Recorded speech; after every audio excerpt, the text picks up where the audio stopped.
ومن سيئات أعمالنا من يهده الله فلا مضل له ومن يضلل فلا هادي له ونشهد أن لا إله إلا الله وحده لا شريك له ونشهد أن سيدنا ومولانا وحبيبنا محمدا عبده ورسوله أرسله بالحق بشيرا ونذيرا بين يدي الساعة وداعيا إلى الله بإذنه وسراجا منيرا صلى الله تعالى عليه وعلى آله وأصحابه وبارك وسلم تسليما كثيرا كثيرا. أما بعد فأعوذ بالله من الشيطان الرجيم. بسم الله الرحمن الرحيم. والعصر إن الإنسان لفي خسر إلا الذين آمنوا وعملوا الصالحات وتواصوا بالحق وتواصوا بالصبر. وقال عز وجل قل هذه سبيلي أدعو إلى الله على بصيرة أنا ومن اتبعني وسبحان الله وما أنا من المشركين. وقال عز وجل ومن أحسن قولا ممن دعا إلى الله وعمل صالحا وقال إنني من المسلمين. صدق الله العظيم. وقال عليه الصلاة والسلام بلغوا عني ولو آية وقال فليبلغ الشاهد الغائب. وقال عليه الصلاة والسلام لا يؤمن أحدكم حتى يحب لأخيه ما يحب لنفسه.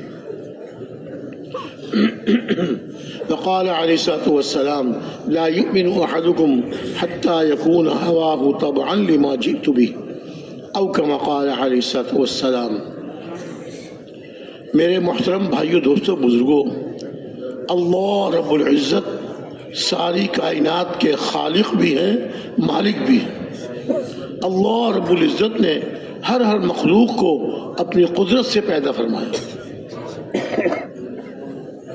اللہ رب العزت اکیلے تنہا پیدا کرنے والے ہیں، کوئی ان کا وزیر نہیں ہے، کوئی ان کا مشیر نہیں ہے،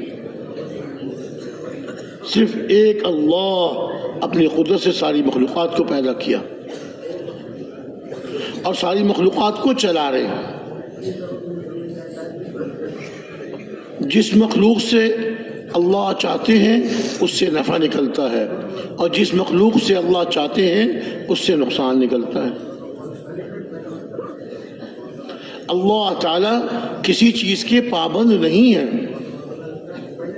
چاہے تو نفع والی چیز سے نفع نکلے اور نقصان والی چیز سے نقصان نکلے، اور چاہے تو اس کو بدل دے، نفع والی چیز سے نقصان اور نقصان والی چیز سے نفع۔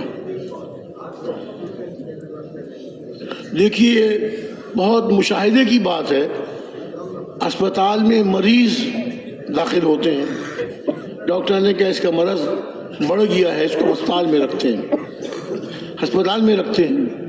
اب ایک وارڈ میں کئی مریض داخل ہیں، ایک ہی مرض کے مریض ہیں اور ایک ہی معالج ان کا علاج کر رہا ہے اور ایک ہی دوا سب کو دے رہا ہے۔ سب کو صحت مل جاتی ہے؟ کیوں جی؟ جتنے مریض اسپتال میں داخل ہوتے ہیں کیا سب کو صحت مل جاتی ہے؟ ہرگز نہیں۔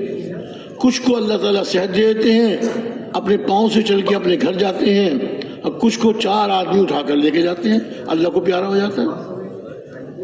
تو اللہ کا نظام چل رہا ہے، اللہ کا نظام چل رہا ہے۔ دوائی میں صحت نہیں، اسپتال میں صحت نہیں، صحت تو کس کے ہاتھ میں ہے؟ ایک اللہ کے ہاتھ میں۔ ہمارے بزرگ حضرت مولانا محمد عمر صاحب پالن پوری رحمۃ اللہ علیہ فرماتے ہیں کہ میرے سینے میں درد ہونے لگا، سینے میں۔ ہمارے بڑے بزرگ تھے مولانا عمر صاحب، دیکھیں نا زیارت کیا تو کہنے لگے میں ڈاکٹر کے پاس گیا، ڈاکٹر نے کہا آپ سینے کا معائنہ کرائیں، پھر اس کی رپورٹ لے کے میرے پاس آئے، سینے کا معائنہ کرایا۔ ڈاکٹر نے کہا کہ جی مولانا عام طور سے ڈاکٹر مریض کو نہیں بتاتے، مریض کی جو رشتہ دار وغیرہ ساتھ آتے ہیں ان کو بتا دیتے ہیں، لیکن مولانا عالم بزرگ ان سے صاف صاف کہہ دیا مولانا آپ کو تو ٹی بی ہو گئی ہے، دمے کی بیماری ہو گئی ہے۔ اور آپ نے علاج نہ کیا، آپ نے احتیاط نہیں کی، بڑھتے بڑھتے وہ آخری درجے پہنچ گئی ہے، چوتھے درجے میں۔ اب آپ 2-4 مہینے کے مہمان ہیں دنیا میں۔ ڈاکٹر کیا کہہ رہے ہیں؟ آپ 2-4 مہینے کے دنیا میں مہمان ہیں، پھر اب بچ نہیں سکتے آپ۔ بہت اچھا۔ مولانا وہ رپورٹ لے کر دوسرے ڈاکٹر کے پاس گئے، دوسرے ڈاکٹر نے بالکل یہی بات کہی، پھر تیسرے کے پاس گئے، ہاں تیسرے ڈاکٹر نے بھی رپورٹ دے کے مولانا کا معائنہ کر کے بالکل یہی بات کہی، چوتھے کے پاس گئے، چوتھے نے بھی یہی بات، 4 ڈاکٹروں کو دکھایا، 4 معالجوں کو، سب نے ایک ہی بات کہی۔ مولانا فرمانے لگے، مولانا خود سنا تھا میں نے، مولانا فرمانے لگے کہ میں نے سوچا جب میری موت آنے والی ہے، 3-4 مہینے کی میری زندگی ہے، تو میں گھر میں رہ کے کیا کروں گا؟ میں اللہ کے راستے میں نکل جاتا ہوں، محنت کرتا رہوں گا، گشتیں ملاقاتیں، لوگوں کو اللہ کے راستے میں نکالنا، محنت کرتے کرتے میری موت آ جائے گی، اللہ کے راستے میں دفن ہو جاؤں گا صحابہ کی طرح۔ ہاں یقین تھا، آخرت کا یقین تھا، آخرت کی تیاری۔ مرکز میں آئے، اپنا نام پیش کیا، مولانا کی تشکیل 1 سال کی جماعت میں ہو گئی، حجاز مقدس۔ کتنے وقت کی تشکیل ہو گئی؟ 1 سال۔ کتنی؟ 1 سال کی۔ اور ڈاکٹروں نے کیا کہا تھا؟ 4 ڈاکٹروں نے کہ آپ کی زندگی 3-4 مہینے کی ہے، اور تشکیل ہو گئی 1 سال۔ یعنی آدمی کی اپنی عقل کے اعتبار سے اس زندگی کی بھی اور زندگی کے بعد کی بھی تشکیل ہو گئی ان کی۔ مولانا نے کہا چلو ٹھیک ہے، جتنی بھی تشکیل ہو جائے، میں تو جو ڈاکٹروں کو کہنے آ گیا اس کے مطابق تو 3-4 مہینے کی زندگی ہے۔ وہاں اس سے پیاری جگہ کون سی ہوگی؟ حجاز مقدس جیسی جگہ، وہاں میری موت آ جائے گی، میں وہاں دفن ہو جاؤں گا۔ 4 مہینے، 6 مہینے، 8 مہینے، 10 مہینے، سال گزر گیا،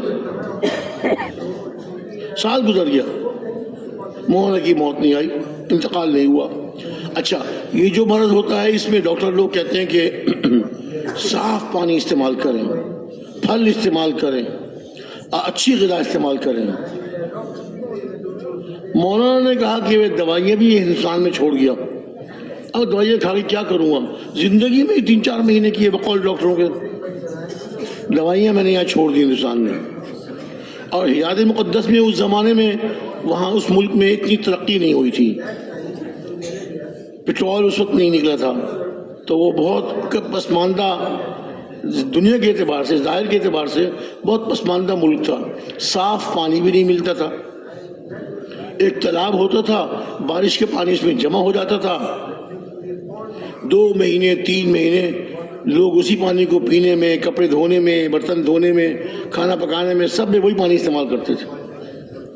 اور اگر بارش اور دیر تک نہ ہو تو اس پانی میں کیڑے پیدا ہو جاتے تھے، تو کیڑوں کو پیچھے کر کے، ہاتھ سے پانی سے پیچھے کر کے اس پانی کو لے کے پیتے تھے، کوئی صاف پانی نہیں۔ اور دودھ تو وہاں صرف اونٹنی کا ملتا ہے، گائے وہاں نہیں، بھینسیں وہاں نہیں، بکریاں یا اونٹنی۔ اور پھل وغیرہ اس زمانے میں وہاں کے دیہاتوں میں کہاں ملتے تھے اس زمانے میں؟ اب تو ماشاءاللہ ماشاءاللہ ہر نعمت اللہ کی ہر جگہ ملتی ہے۔ کہنے لگے میں نے سال بھر نہ کوئی دوائی کھائی، نہ کوئی صاف پانی، نہ کوئی اچھی غذا۔ اچھا، روٹی اپنے ہاتھ سے پکاتے تھے، آٹا بازار سے لے لیا تھا، اب آٹا گوندھ لیا، روٹی پکا رہے ہیں تو ریگستان، صحرا، ہوا چلتی تھی تو ریت اڑتی تھی، آٹے میں ریت مل جاتی تھی، اب روٹی کھاتے تھے، کر کر کر کر وہ ریت منہ میں آتی تھی۔ یہ اللہ کی قدرت بتا رہا ہوں میں آپ کو، اللہ کی قدرت۔ سال پورا ہو گیا، مولانا نے دل میں سوچا میں تو آیا تھا مرنے کے لیے، اب سال پورا ہو گیا، موت تو میری آئی نہیں، جماعت واپس جاری ہے، مجھے بھی واپس جانا پڑے گا۔ یہ تو نہیں ہو سکتا کہ میں تشکیل میں آؤں اور جماعت کو چھوڑ کے یہاں ٹھہر جاؤں۔ واپس آ گئے۔ واپس آنے کے بعد جب وہ مرکز سے اجازت مل گئی، اپنے گھر تشریف لے آئے۔ گھر آ کر پھر انہوں نے فرمایا کہ میں اب وہ پرانا ایکس رے لے کر ڈاکٹر کے پاس گیا، اسی ڈاکٹر کے پاس۔ اس ڈاکٹر نے کہا مولانا آپ اپنا دوبارہ ایکس رے کرائیں تازہ نیا، اور پرانا اور نیا دونوں لے کر آئے۔ میں آپ کو عجیب بات سنا رہا ہوں، یہ مولانا کی اپنے پر گزری بات ہے۔ اللہ کی قدرت، اللہ کی قدرت، اللہ کی مدد۔ کہتے ہیں جب میں ڈاکٹر کے پاس گیا تو مولانا نے اپنی اینک یہاں رکھ کے بتائی کہ ڈاکٹر نے اپنی اینک یہاں رکھی ہوئی تھی، پڑھنے والی اینک ہوگی نا، پڑھنے والی، تو وہ پہلے پرانا ایکس رے دیکھتا، پھر نیا ایکس رے دیکھتا، پھر یہاں اوپر سے مجھ کو دیکھتا، اوپر سے نیچے، نیچے سے اوپر، پھر دوبارہ اس نے پرانا ایکس رے دیکھا، پھر نیا ایکس رے دیکھا، پھر نیچے سے اوپر، اوپر سے نیچے، 2 مرتبہ 3 مرتبہ جب اس نے ایسا کیا تو کہنے لگے مجھے ہنسی آ گئی۔ میں کہا ڈاکٹر صاحب کچھ بتاتے تو ہے نہیں، آپ ایکس رے دیکھ رہے ہیں مجھے دیکھ رہے ہیں، ایکس رے دیکھ رہے ہیں مجھے دیکھ رہے ہیں، مجھے ہنسی آ گئی۔ ڈاکٹر نے کہا مولانا میں آپ کا پرانا ایکس رے دیکھ رہا ہوں، وہ تو کہہ رہے آپ کو ٹی بی ہو گئی ہے اور خطرناک حد تک پہنچ چکی ہے، اور ہمارے تجربے کے مطابق، ہمارے علم کے مطابق آپ 3-4 مہینے کے دنیا مہمان تھے، 3-4 مہینے کے مہمان تھے آپ۔ اب نیا ایکس رے دیکھ رہا ہوں اس میں ٹی بی کا نام و نشان ہی نہیں ہے۔ اب جو نیا ایکس رے دیکھ رہا ہوں اس میں ٹی بی کا نام و نشان نہیں ہے۔ مولانا آپ نے کون سی دوا استعمال کی؟ مولانا آپ نے کون سی دوا استعمال کی؟ مولانا نے فرمایا دوائیاں تو جو آپ نے دی تھی وہ بھی سب میں چھوڑ دیا تھا، میں تو مرنے کے لیے کیا تھا۔ انہوں نے کہا مولانا آپ بالکل ٹھیک ہیں، آپ کو کوئی بیماری نہیں ہے، کوئی بیماری نہیں ہے، حالانکہ دوا تو کھائی نہیں اور پرہیز بھی بالکل نہیں ہو سکا، صاف پانی نہیں ملتا تھا، پھل اور دودھ بھی ایسی ملتا تھا، دودھ اونٹنی کا ملتا تھا، وہ بھی ایسی ہوتا تھا، کبھی اس میں جو ہے وہ ریت ملی ہوتی تھی جو بھی ہے، اور پانی صاف نہیں ملتا تھا، پھل تو سوال ہی پیدا نہیں ہوتا تھا۔ 1 سال وہاں گزارا، جب واپس آئے اللہ تعالیٰ نے صحت عطا فرما دی اور ڈاکٹر کہہ رہے ہیں کہ آپ بالکل ٹھیک، دوسرے ڈاکٹر، تیسرے ڈاکٹر، چوتھے ڈاکٹر، چاروں نے کہا مولانا بالکل فٹ ہیں، بالکل صحیح ہیں۔ پھر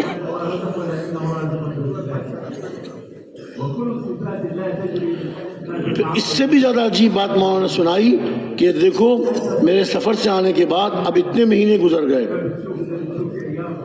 الحمدللہ میں اب تک ٹھیک ہوں، اللہ مجھ سے کام لے رہے ہیں، میں جگہ جگہ جہاں تشکیل ہوتی ہے، کبھی اجتماع میں، کبھی کسی جوڑ میں، جی کبھی جماعت کے ساتھ میں جا رہا ہوں، جماعتوں میں جا رہا ہوں، اللہ مجھ سے کام لے رہے ہیں۔ اور اتنے مہینوں کے دوران میں تو الحمدللہ بالکل ٹھیک ہوں، اور وہ 4 ڈاکٹروں کا انتقال ہو گیا، 1-2 نہیں، ان 4 کا انتقال ہو گیا۔ وہ 4 جو مجھے کہہ رہے تھے آپ 3-4 مہینے کے مہمان ہیں، ان کو اپنی موت کا پتہ نہیں تھا۔ 1-2 ڈاکٹر نے 4 کا کہتے انتقال ہو، اور میں الحمدللہ اب تک ہوں اور اللہ مجھ سے کام لے رہے ہیں۔ تو یہ مطلب نہیں کہ میں اس لیے نہیں سنایا کہ آپ میں سے بھی کوئی سوچے میں علاج کر رہا ہوں، دوائیں کھا رہا ہوں، چھوڑ دوں، نہ بالکل نہ چھوڑیے گا۔ مولانا کا، اللہ کا معاملہ مولانا کے ساتھ دوسرا تھا، ہم کمزور یقین والے ہیں، ہم توکل میں ہماری کمزوری ہے، ہم ایسا نہ کریں، ہم تو دوا بھی استعمال کریں، خوراک بھی جو ڈاکٹر بتائیں استعمال کریں، اور پھر بھروسہ رکھیں اللہ پر کہ شفا دینے والے اللہ ہیں، اللہ چاہیں گے ان دواؤں سے، ان خوراک سے اللہ مجھے صحت دے دیں گے۔ ہم نہ کریں، ہم ان کی عمل پہ ہم نہ عمل کریں، ہمیں تو اللہ کے پیارے رسول صلی اللہ علیہ وسلم نے حکم دیا کہ اسباب اختیار کرو، پھر توکل کرو، توکل تو اللہ پہ رکھو، بھروسہ اللہ پہ رکھو۔ ایک اعرابی دیہات کے رہنے والے آئے مدینہ منورہ میں، مسجد نبوی کے باہر اپنا اونٹ چھوڑ دیا، کھلا چھوڑ دیا، اس کو باندھا نہیں رسی سے، نہیں چاہیے نہیں، لاگت صحیح پیچھے کر کہ ہاں میرا ہاتھ لگے کہ گر نہ جائے۔ مسجد نبوی کے باہر اونٹ کو ایسے چھوڑ دیا، باندھا نہیں، اندر آ گئے، حضور نے پوچھا صلی اللہ علیہ وسلم کہ آپ نے اونٹ باندھ دیا اپنا؟ کہ نہیں یا رسول اللہ، اونٹ نہیں باندھا، میں نے اللہ پہ توکل کر لیا۔ یہ ہماری بات ہوتی ہے نا جوش والے، بعض ہمارے نوجوان ہوتے ہیں جوش والے، نہ دوا کھائیں گے، نہ روٹی کھائیں گے، ساری ساری رات جاگیں گے، یہ ٹھیک نہیں۔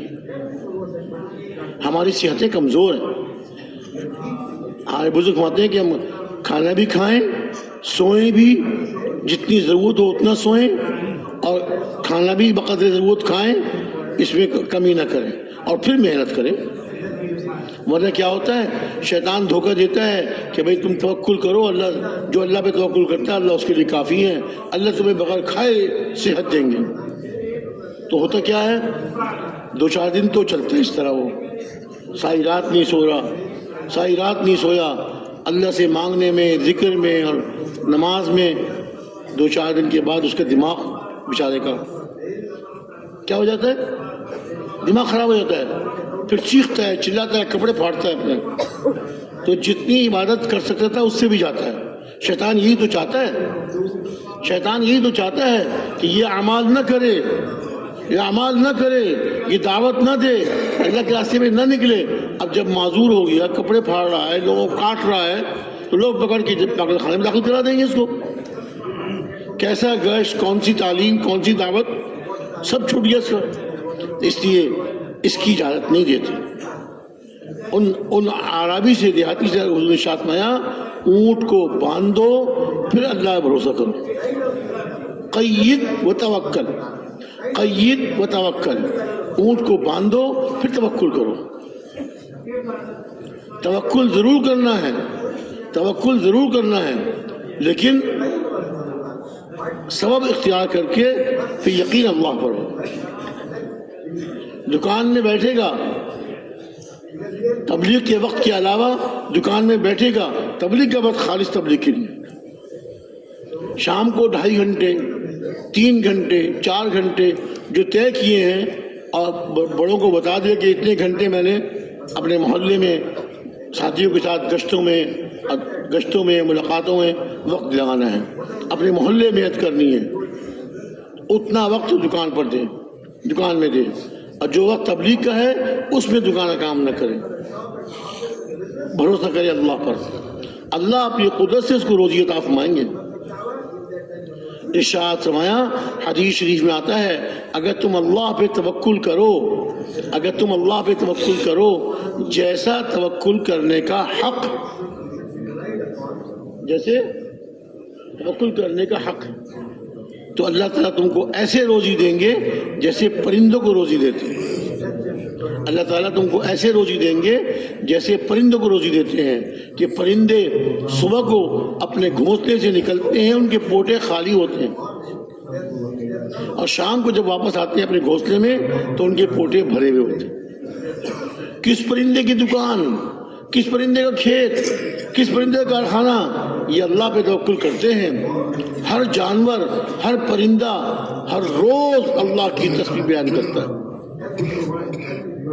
ہر جانور، ہر پرندہ، ہر جانور اللہ کی تسبیح، اللہ کی حمد، اللہ کی تعریف بیان کرتا ہے۔ وَإِن مِّن شَيْءٍ إِلَّا يُسَبِّحُ بِحَمْدِهِ وَلَكِن لَّا تَفْقَهُونَ تَسْبِيحَهُ۔ ہر چیز اس میں انسان تو خیر کچھ کرتے ہیں کچھ نہیں کرتے، لیکن جانور، حتیٰ کہ درخت، حتیٰ کہ پتھر، سب اللہ کی تسبیح بیان کرتے ہیں۔ اور ساتھ ساتھ ارشاد میں، لیکن اے انسانوں تم ان کی تسبیح نہیں سمجھتے۔ ہر چیز اللہ کی تسبیح بیان کرتے ہیں، اور جو اللہ کا ذکر کرتے ہیں اللہ تعالیٰ ان کو اس ذکر کرنے پر روزی دیتے ہیں۔ آتے ہیں نا، سبحان اللہ و بحمدہ سبحان اللہ العظیم، یہ ہر جاندار کی تسبیح ہے، ہر جاندار کی تسبیح ہے، اور اس تسبیح پہ اللہ اس کو روزی دیتے ہیں۔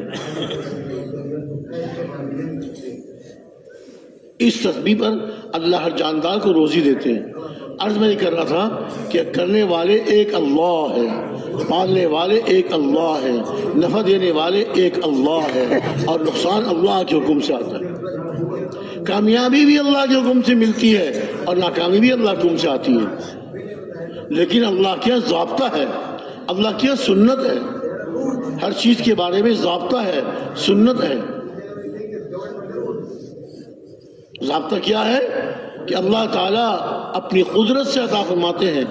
دیکھیے جو دکان کھولتا ہے کاروبار کے لیے، اس میں سامان رکھتا ہے کاروبار کے لیے، جو کارخانہ لگاتا ہے کاروبار کے لیے، جو کھیت زمین خریدتا ہے اس میں محنت کرتا ہے اس کے لیے نفع کے لیے. لیکن یہ سارے اسباب ہیں، سارے اسباب ہیں. اس میں روزی اللہ دیتے ہیں، اس میں روزی اللہ دیتے ہیں. دکان کی، کارخانے کی اور اسی طرح کھیت کی اس کی مثال دیا کرتے ہیں ہمارے بزرگ. جیسے ایک پیالہ ہے، پیالہ خالی ہے، جس کا پیالہ ہے اس پیالے میں وہ جو چیز ڈالے گا وہ اس میں سے ملے گی. اگر اس میں دودھ ڈال دیا تو پیالے میں سے دودھ ملے گا، اس میں پانی ڈال دیا تو پانی ملے گا، گرمی کے موسم میں اس میں شربت ڈال دیا شربت ملے گا. تو پیالہ خالی ہے، اس میں روزی اللہ ڈالتے ہیں. دکان اس میں روزی اللہ دیتے ہیں، کارخانہ روزی اللہ دیتے ہیں. تھوڑی دے زیادہ دے یہ اللہ کے علم ہے. اللہ یبسط الرزق لمن یشاء ویقدر. اللہ چاہتے ہیں جس کو چاہتے ہیں رزق خوب دیتے ہیں، کھلا رزق دیتے ہیں، اور جس کو چاہتے ہیں رزق تنگ کر دیتے ہیں. جس کے چاہتے ہیں رزق تنگ کر دیتے ہیں اور جس کا چاہتے ہیں رزق کھلا کر دیتے ہیں. چھوٹی سی دکان والا خوب کما رہا ہے اور بڑی دکان والا معمولی سے کیا اس کو نفع ہو رہا ہے. یہ اللہ کے فیصلے ہیں. کس کے فیصلے ہیں بھائی؟ یہ اللہ کے فیصلے ہیں. جس کو جتنا نفع دیں اور جس کو جتنی روزی دیں یہ اللہ کے حکم سے ہوتا ہے، اللہ کے حکم سے ہوتا ہے.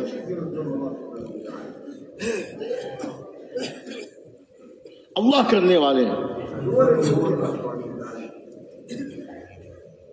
اور انسانوں کے عملوں پہ اللہ کرتے ہیں. اللہ تعالیٰ اللہ کے یہاں ضابطہ ہے، اللہ کے یہاں دستور ہے، اللہ کے یہاں سنت ہے. اپنے ضابطے اور دستور اور سنت کے مطابق اللہ معاملہ فرماتے ہیں. جو ضابطہ دستور اور سنت کیا ہے؟ اللہ رب العزت اچھے عمل کرنے والوں کو کامیاب کرتے ہیں اور برے عمل کرنے والوں کو اللہ ناکام کرتے ہیں. الیہ یصعد الکلم الطیب والعمل الصالح یرفعہ. اللہ ہی کی طرف اچھے کلمے اللہ کی طرف چڑھتے ہیں اور نیک عمل اللہ کی طرف بلند ہوتے ہیں. یہ اچھے عمل اور نیک اچھے کلمے یہ اللہ کے پاس جاتے ہیں، اور جب یہ عمل جیسے جاتے ہیں اللہ تعالیٰ کے فیصلے اس کے مطابق ہوتے ہیں. اچھے عملوں پہ اللہ اچھے فیصلے فرماتے ہیں اور برے عملوں پر اللہ تعالیٰ انسانوں کے خلاف فیصلے کرتے ہیں. یہ سیلابوں کا آنا، طوفانوں کا آنا اور زلزلے کا آنا اور ساری مصیبتیں یہ انسانوں کے برے عملوں کی وجہ سے،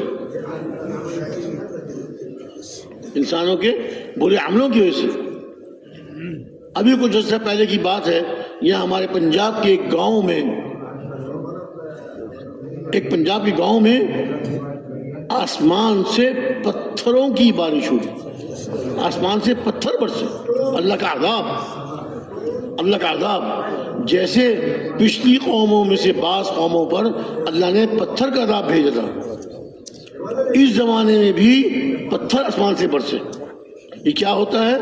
برے عملوں کا نتیجہ. کرتے اللہ ہی ہیں. یہ اللہ تعالیٰ انسانوں کے عملوں پہ فیصلہ فرماتے ہیں. اللہ تعالیٰ ظالم نہیں ہے، کسی پہ ظلم نہیں کرتے. اللہ تعالیٰ ظالم نہیں، اللہ تعالیٰ کسی پہ ظلم نہیں کرتے. عملوں پہ اللہ کیسے فیصلے ہوتے ہیں؟ فرمایا کہ جب تم اپنے خلاف فیصلے دیکھو تو اپنے عملوں کی طرف دیکھو، اپنے عملوں کو اچھا کرو، برے عملوں سے گناہوں سے توبہ کرو اور نیک عمل کرو، اللہ کو راضی کرنے والے اعمال کرو. اللہ تمہارے لیے فیصلے بدل دیں گے. جی ہاں، دیکھیے ہمارے پیارے نبی صلی اللہ علیہ وسلم تشریف لائے، دنیا میں تشریف لائے، تو آپ کے دنیا میں تشریف لاتے ہی اللہ تعالیٰ نے بعض ایسی باتیں دکھائیں کہ لوگوں کو اندازہ ہو جائے کہ اب وہ سورج نکل رہا ہے، وہ سورج نکلنے والا ہے۔ دیکھیے صبح صادق ہوتی ہے، اندھیری رات صبح صادق ہوتی ہے، مشرق کی طرف سے روشنی پھیلنی شروع ہو جاتی ہے، مشرق کی طرف سے روشنی پھیلنی شروع ہو جاتی ہے۔ وہ جو روشنی پھیلتی ہے اور روشنی نکلتی ہے اس کو صبح صادق کہتے ہیں۔ اب وہ نشانی ہوتی ہے کہ اب کچھ دیر کے بعد، گھنٹے سوا گھنٹے کے بعد یا 1.5 گھنٹے کے بعد سورج نکلنے والا ہے، وہ بڑا سورج، بڑی روشنی اب ظاہر ہونے والی ہے، اور صبح صادق کے وقت اس کی علامات ظاہر ہو جاتی ہیں۔ مشرق کی طرف سے روشنی پھیلنی شروع ہو جاتی ہے، شمال کی طرف، جنوب کی طرف روشنی پھیلتی ہے، پھر اوپر کی طرف روشنی آتی ہے، پھر آہستہ آہستہ روشنی بڑھتی جاتی ہے اور خوب ساری دنیا خوب روشن ہو جاتی ہے، پھر سورج نکلتا ہے۔ جب حضور اقدس صلی اللہ علیہ وسلم دنیا میں تشریف لائے تو فارس کا آتش کدا، فارس والے آگ کی پوجا کرتے تھے، انہوں نے آگ جلائی ہوئی تھی، جو آگ صدیوں سے جل رہی تھی، کئی 100 سال گزر گئے تھے، انہوں نے ایسا انتظام کیا ہوا تھا کہ وہ آگ بجھتی نہیں تھی، اور ان کا عقیدہ یہ تھا ہم ایسا انتظام رکھیں کہ آگ نہ بجھے، یہ ہمارا معبود ہے، نعوذ باللہ، اس کو معبود کہتے تھے، اس کو ہم بجھنے نہ دیں، یہ جلتی رہے گی تو ہم کامیاب ہوتے رہیں گے، اور یہ بجھ جائے گی تو ہماری ہلاکت کا خطرہ ہے۔ جس دن حضور اکرم صلی اللہ علیہ وسلم کی ولادت ہوئی اس دن وہ فارس کی آگ بجھ گئی، چیخ پڑے فارس والے، یہ آگ کیسے بجھ گئی؟ ہم نے تو ایسا انتظام کیا کبھی بجھتی نہیں ہے، تو صدیوں سے چل رہی ہے کبھی نہیں بجھتی، آج کیسے بجھ گئی؟ ان عقل کے گوروں کو کیا پتا کہ وہ حق کا نور آج ظاہر ہو گیا، حق کا نور جو بعد میں پورا نور بن کے ظاہر ہوگا، آج اس کی ولادت ہوگی۔ جو روم، اس کا جو محل تھا، روم کے بادشاہ کا محل تھا، اس پہ کگرے بنے ہوئے تھے دیوار پر، 14 کگرے اس میں گر گئے، فارس کی آگ بجھ گئی اور ان کے محل کے 14 کگرے گر گئے۔ یہ کیسے گر گئے؟ کیا حق ظاہر ہونے والا ہے، اس کی علامات ظاہر ہو رہی سورج نکلتا ہے سوا گھنٹے 1.5 گھنٹے کے بعد، لیکن اس کے نکلنے سے پہلے علامات ظاہر ہو جاتی ہیں، روشنی پھیلنی شروع ہو جاتی ہے، بعد میں سورج نکل آتا ہے۔ پہلے جو لوگ اپنے ہاتھوں کے بنائے ہوئے پتھر کے بتوں کی پوجا کرتے تھے، ان سے اپنا نفع سمجھتے تھے، خیر اور شر بتوں سے سمجھتے تھے، نفع اور نقصان بتوں سے سمجھتے تھے، کامیابی ناکامی بتوں سے سمجھتے تھے،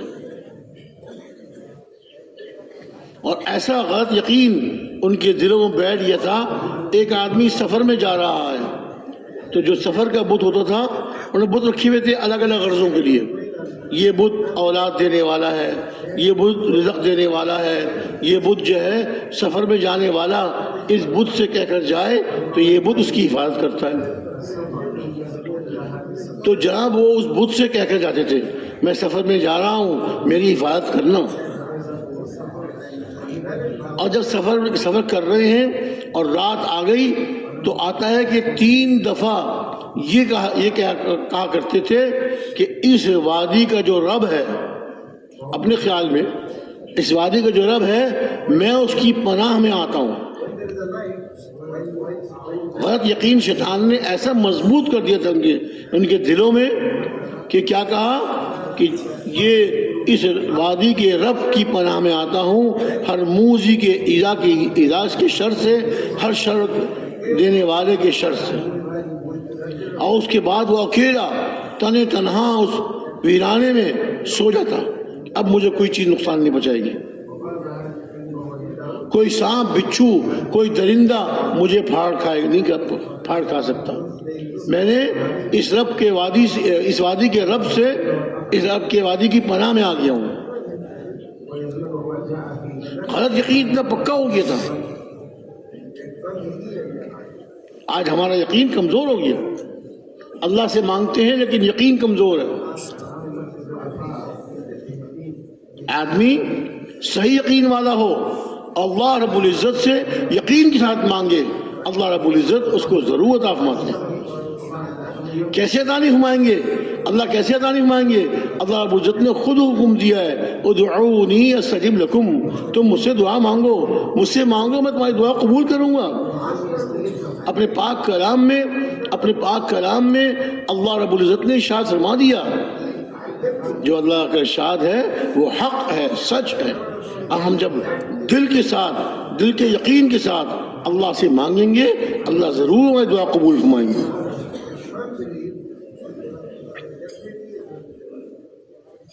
اور ارشاد مایا ایک حدیث شریف میں آتا ہے، انا عند ظن عبدی بھی، میں اپنے بندے کے ساتھ اس کے گمان یعنی اس کے یقین کے مطابق معاملہ کرتا ہوں. جیسا اس کا یقین ہوتا ہے اللہ رب العزت اس کے ساتھ ویسے معاملہ فرماتے ہیں. ہمارے پیارے نبی صلی اللہ علیہ وسلم نے ارشاد فرمایا، حدیث پاک کا مفہوم ہے کہ جب آدمی اللہ سے مانگتا ہے اللہ تعالیٰ اس کی دعا قبول فرماتے ہیں جب تک کہ وہ مایوس نہ ہو جائے، یہ کہنا نہ شروع کر دے کہ میں تو دعا مانگتا ہوں میری دعا قبول نہیں ہوتی، بس پھر اللہ قبول نہیں فرماتے. جب یہ کہنے لگے میں تو دعا مانگتا ہوں میری دعا قبول نہیں ہوتی، پھر اللہ اس کی دعا قبول نہیں فرماتے. جب تو یہ کہہ رہا ہے کہ میری دعا قبول نہیں ہوتی، پھر مانگ لے جس سے چاہے مانگنا ہے. جس سے یہ الگ بات ہے، اللہ دعا ضرور قبول فرماتے ہیں، لیکن اللہ کی حکمت اور لوگوں کی مصلحتیں، اللہ رب العزت کسی کی دعا جلدی قبول فرما دیتے ہیں اور کسی کی دعا دیر سے قبول فرماتے ہیں.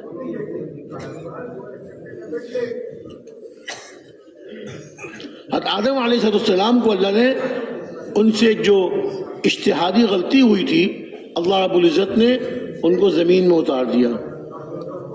روتے رہے توبہ کرتے رہے، 40 سال کے بعد دعا قبول ہوئی.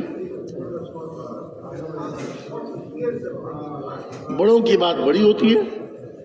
تو یہ بات الگ ہے کہ اللہ رب العزت کسی کی دعا جلدی قبول فرماتے ہیں، کسی کی دعا کسی مصلحت کی وجہ سے اللہ تعالیٰ دیر سے قبول فرماتے ہیں. دعا قبول ضرور ہوتی ہے. اور بعض دفعہ یہ بھی ہوتا ہے کہ دعا قبول ہونے کے یہ بھی نہیں کہ جو مانگ رہے اللہ اس کو وہ دے دیں. دعا قبول ہوتی ہے، اللہ اس کی دعا کی قبولیت کی نشانی یہ ہوتی ہے کہ اللہ اس سے کوئی مصیبت ہٹا دیتے ہیں. دعا قبول ہو گئی، اللہ نے مصیبت ہٹا دی. اور بعض دفعہ یہ ہوتا ہے اللہ تعالیٰ اس کی دعا قبول فرماتے ہیں اور اس دعا کا بدلہ مرنے کے بعد قیامت میں دیتے ہیں. اپنے ایک بندے کو بلائیں گے، اللہ تعالیٰ اپنے ایک بندے کو بلائیں گے اور اس سے پوچھیں گے میرے بندے دنیا میں تو نے دعا کی تھی یا اللہ کی تھی، پھر کیا ہوا؟ کہ اللہ میں تو مانگتا ہی رہا. ہاں تو نے جو فلاں دعا مانگی تھی نا، ہم نے دنیا میں اس کا بدلہ نہیں دیا تجھ کو، لیکن آج آخرت میں اس کا بدلہ یہ ہے، وہ جنت کا اس کا مرتبہ، جنت کی نعمتیں. پھر فلاں وقت نے دعا مانگی تھی، ہم نے وہ دعا دنیا میں تیرے لیے قبول نہ کی، اب تیرے لیے آخرت میں یہ درجہ، یہ مرتبہ. جب آدمی اپنے دعا کی دنیا میں ظاہر نہ ہونے کا آخرت میں بدلہ دیکھے گا، اتنا خوش ہوگا، وہ تمنا کرے گا کاش میری دنیا میں میری کوئی دعا بھی کوئی بھی قبول نہ ہوتی. یہاں ایک ایک دعا قبول ہونے پہ اتنا بڑا مرتبہ مل رہا ہے، اتنا بڑا درجہ مل رہا ہے، تو وہ خوش ہو کر یہ کہے گا اے کاش میری کوئی دعا بھی قبول نہ ہو. آج تو ہم دعا مانگتے ہیں مایوس ہونے لگتے ہیں، پتہ نہیں کیا بات ہے میری دعا قبول نہیں ہوتی. بھائی دعا ہر ایک کی قبول ہوتی ہے. بعض دفعہ اللہ تعالیٰ دعا قبول فرما کر جو مانگ رہا ہے اللہ وہی دے دیتے ہیں. بعض دفعہ دعا قبول فرما کر اس پر سے مصیبت کو ہٹا دیتے ہیں. اور بعض دفعہ آخرت میں اس کے بڑے بڑے بدلے اور بڑے بڑے مرتبے اللہ تعالیٰ فرماتے ہیں. دعا تو قبول ہوتی ہی ہوتی ہے. اس لیے دعا آدمی مانگتا رہے، مایوس نہ ہو۔ اللہ رب العزت اپنی حکمت سے اللہ اس کی دعا کو دنیا میں عطا فرما دے، اللہ اس کی دعا کو دنیا میں عطا فرما دے، یا اس سے مصیبت کو ہٹا دے، یا آخرت میں اللہ اس کے مرتبے عطا فرما دے۔ میں کر رہا تھا، کرنے والے اللہ ہے۔ بندہ جب اللہ کی عبادت کرتا ہے، اللہ کے حکموں کو پورا کرتا ہے، اللہ کو راضی کرتا ہے۔ اللہ کو راضی کرنا بہت آسان ہے۔ اللہ نے اپنے راضی کرنے کے اسباب عطا فرما دیے۔ میں سوچوں اللہ پتہ نہیں کس چیز سے خوش ہوتے ہیں، شاید اس سے خوش ہوتے ہوں، شاید اس سے خوش ہوتے ہوں۔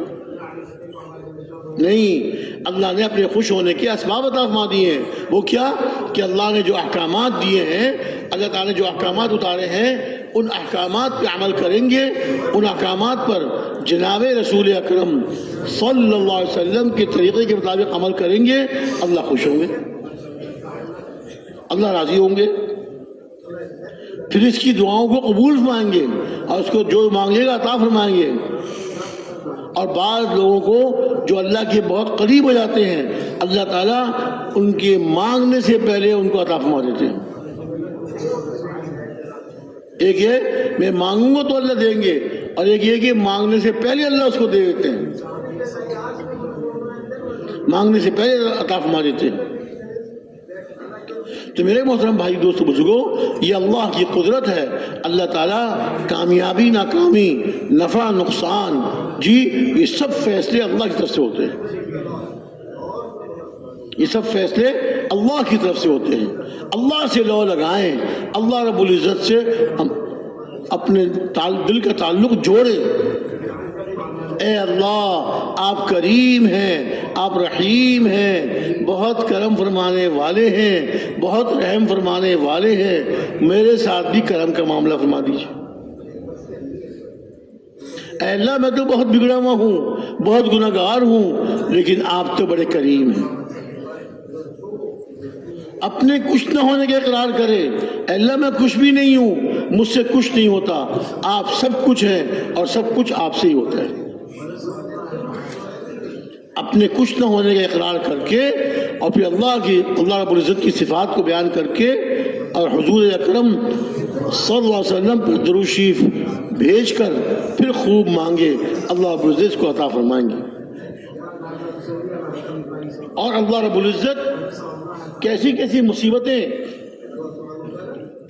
مصیبتیں اللہ اس کی دور کر دیں گے، اس کو پتہ بھی نہیں ہوگا۔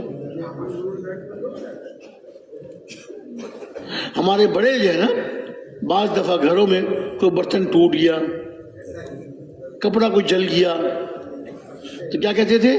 بلا ٹل گئی، بلا ٹل گئی، یا عام طور زمانوں میں تھا بلا ٹل گئی۔ تو اللہ کے ہاتھ میں ہے، ایسا ہوتا ہے۔ بعض دفعہ اللہ تعالیٰ کوئی چھوٹی تکلیف بھیج کر بڑی تکلیف سے بچا لیتے ہیں۔ ایک آدمی ایک اللہ والوں کے پاس گیا اور ان سے کہا میری دعا کر دیجئے، میری دعا کر دیجئے، جو مصیبت مجھ پہ آنے والی ہو مجھے پہلے پتہ چل جائے۔ ان بزرگوں نے فرمایا کہ نہیں، یہ دعا مت کراؤ، اس میں تیرے لیے خیر نہیں ہے۔ وہ پیچھے پڑ گیا، سر ہو گیا کہ آپ یہ دعا کر دیجئے۔ اور نے کہا دیکھ میں تجھ سے کہہ رہا ہوں یہ دعا نہ کرا، اس میں تیرے لیے خیر نہیں۔ اللہ پاک کوئی تکلیف بھیجتے ہیں تو اللہ تعالیٰ اس تکلیف کی وجہ سے اس کے گناہوں کو معاف فرما دیتے ہیں۔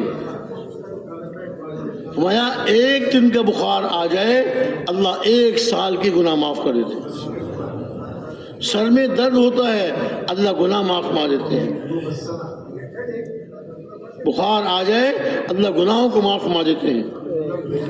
تو تکلیف آئے آدمی اس کو برداشت کرے، اللہ کے سامنے اپنی عاجزی کا اظہار کرے اور اللہ سے صحت مانگے۔ صحت دینے والے وہی ہیں، شفا انہی کے ہاتھ میں ہے۔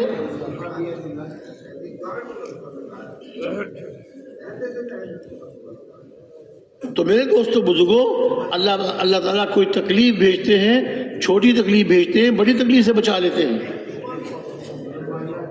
اس آدمی نے اصرار کیا، ان بزرگوں نے دعا کر دی، اس کو کچھ عرصے کے بعد اس کو یہ پتہ چلا اللہ تعالیٰ کی طرف سے الہام ہوا کہ تیرے جو پاس جو مال ہے اس مال پر کوئی مصیبت آنے والی ہے.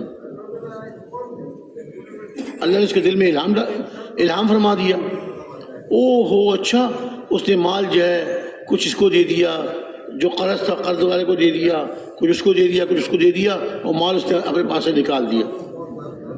اب جس کے پاس گیا اس کے پاس مصیبت آئے گی، میں تو بچ گیا. او ہو دیکھو وہ بزرگ کہہ رہے تھے تیری لیے اس میں خیر نہیں، دیکھو کتنا مال میرا بچ گیا، ورنہ سے مصیبت آنے والی تھی اور اب جو ہے وہ میں بچ گیا. کچھ عرصے کے بعد اس کے دل میں اللہ نے الہام ڈالا تیرے گھر میں جو بھینس بندھی ہوئی ہے اس بھینس پر مصیبت آنے والی ہے. ہو بھینس لے کے بازار میں گیا اور اس کو بیچ دیا. اب جس نے بھینس خریدی اس کے گھر میں جا کے وہ مر گئی. نقصان ہوا اس کا ہوا، ہاں دیکھا میں کتنے بڑے نقصان سے بچ گیا. کچھ عرصے کے بعد اس کو پتہ چلا اب مصیبت تیرے اوپر آ رہی ہے، مصیبت تیرے اوپر آ رہی ہے. ہاں اب کیا کروں، مال تو میں نے ادھر کر دیا، بھینس بیچ دی، اپنے آپ کو کیا کروں میں. اب بھاگا ان بزرگ کے پاس، اللہ والوں کے پاس، دعا کر دیجئے دعا کر دیجئے. دیکھ میں تجھے منع کیا تھا یہ دعا مت کرنا. اللہ تعالیٰ چھوٹی تکلیف بھیج کر بڑی تکلیف کو دور کر دیتے ہیں. جب ہمارے خاندان والے بڑی بڑی عورتیں کیا کرتی تھی نا، کوئی نقصان ہو گیا، برتن ٹوٹ گیا، چلو بلا ٹل گئی، آفت دور ہو گئی، تو اس میں کچھ نہ کچھ تو صداقت نظر آتی ہے. تو خیر اور فرمایا کہ دیکھ تیرے گناہ بڑھ گئے تھے، اللہ تعالیٰ تیرے مال پر ایک مصیبت لانے والے تھے، تاکہ مال چھوٹی چیز ہے اور جانور اس سے بڑی چیز ہے. خود اپنی جان آدمی کی جانور سے بھی قیمتی ہے. مال تو ہاتھ کا میل کہتے ہیں، ہاتھ کا میل ہے، آنے جانے والی چیز ہے. وہ چھوٹی چیز تھی، اللہ پاک اس چھوٹی چیز پہ تکلیف لا کر تیرے گناہ کو معاف کرنے والے تھے. لیکن تجھ کو پتہ چل گیا، تو نے مال ادھر ادھر دے دیا، اپنے قرضے میں اتار دیا، کوئی کسی چیز کی قیمت دینی تھی وہاں دے دیا، وہ مصیبت وہ گناہ تیرے ذمہ رہے بھی. پھر اللہ تعالیٰ چھوٹی مصیبت لا رہے تھے، تو نے مصیبت آنے نہیں دی. اب اس سے بڑی چیز ہوتی جانور، بھینس، اس کا نقصان مال سے زیادہ ہے. اللہ تعالیٰ اس پر مصیبت لا رہے تھے تاکہ اسے مصیبت لا کر تیرے گناہوں کو معاف فرما دیں. لیکن تجھ کو پتہ چل گیا، تو نے بھینس بازاریں بیچ دی، جس نے خریدی اس کے گھر میں جا کے وہ مصیبت آئی، وہ مر گئی. اب تیرے گناہ باقی، مال پہ مصیبت آنے والی تھی گناہوں کو معاف کرنے کے لیے، تو نے مال ہٹا دیا. اب تیرے گناہوں کی وجہ سے تیری بھینس پر تیرے جانور مصیبت آنے والی تھی، تو جانوروں کو نکال دیا. اب یہ مصیبت تجھ پر آئے. اللہ تعالیٰ چھوٹی مصیبت بھیج کر بڑی مصیبت کو ٹال دیتے تھے. تو نے چھوٹی مصیبت بھی آنے نہیں دی، درمیانی مصیبت بھی آنے نہیں دی، اب تیرے پر آئے گی اور یہ آ کر رہے گی، اب تو بچ نہیں سکتا. تو یہ تو اللہ کی طرف سے فیصلے ہوتے ہیں، انسانوں کے عملوں کے فیصلے ہوتے ہیں. اللہ تعالیٰ نے ارشاد فرمایا اعوذ باللہ من الشیطان الرجیم وما اصابکم من مصیبت فبما کسبت ایدیکم ویعفو عن کثیر. تم کو جو مصیبت بھی آتی ہے، جو مصیبت پہنچتی ہے، وہ تمہارے اپنے ہاتھوں کی کمائی ہے، تمہارے اپنے برے عملوں کا نتیجہ ہے. جو مصیبت بھی آتی ہے وہ تمہارے اپنے برے عملوں کا نتیجہ ہے. اور بہت سے گناہ تو اللہ تعالیٰ معاف فرما دیتے ہیں. ہر گناہ پہ اللہ پکڑ نہیں فرماتے. قرآن شریف کی ایک آیت میں اللہ نے ارشاد فرمایا کہ اگر اللہ تعالیٰ ہر گناہ پر انسانوں کی پکڑ کرنے لگے تو دنیا میں کوئی انسان بچ نہیں سکتا. پھر انسان اتنے گناہ کرتا ہے، ہر گناہ پہ اللہ پکڑ کرنے لگے تو انسان دنیا میں بچے گا نہیں. پھر تو بہت سے گناہ تو اللہ معاف فرما دیتے ہیں. تو اگر مصیبت آتی ہے اللہ کی طرف رجوع کریں اور نیک اعمال کریں، اللہ کو راضی کرنے والے اعمال کریں، اللہ کے احکامات کو پورا کریں، اللہ کے پیارے نبی صلی اللہ علیہ وسلم کے طریقوں پر چلیں.